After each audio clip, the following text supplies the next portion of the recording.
ലോകമെമ്പാടും ഈസ്റ്റർ ആഘോഷിക്കുകയാണ്. പീഡാനുഭവങ്ങൾക്കും കുരിശുമരണത്തിനും ശേഷമുള്ള ഉയർപ്പിൻ്റെ പെരുന്നാളാണ് ഈസ്റ്റർ.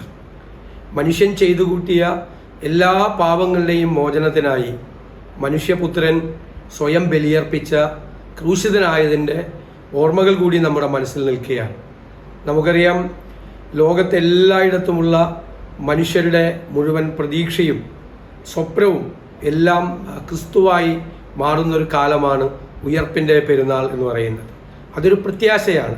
ജീവിതത്തിൽ മുന്നോട്ട് പോകാൻ തളർന്നു പോകാതെ, പിന്തിരിഞ്ഞോടാകാതെ, വീഴാതെ പിടിച്ചു നിൽക്കാൻ, ജീവിതത്തിലെ എല്ലാ പ്രതിസന്ധികളെയും മറികടക്കാൻ വേണ്ടിയിട്ടുള്ള ആത്മവിശ്വാസമാണ് ഈ ഉയർപ്പ് എല്ലാവർക്കും നൽകുന്നത്. നമ്മളെപ്പോഴും പറയും, നിങ്ങൾ പ്രത്യാശ ഉള്ളവരായിരിക്കണം.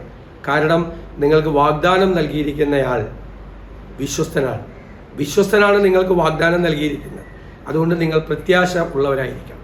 എൻ്റെ എല്ലാ പ്രിയപ്പെട്ടവർക്കും ഞാൻ ഈസ്റ്റർ ആശംസകൾ നേരുന്നു.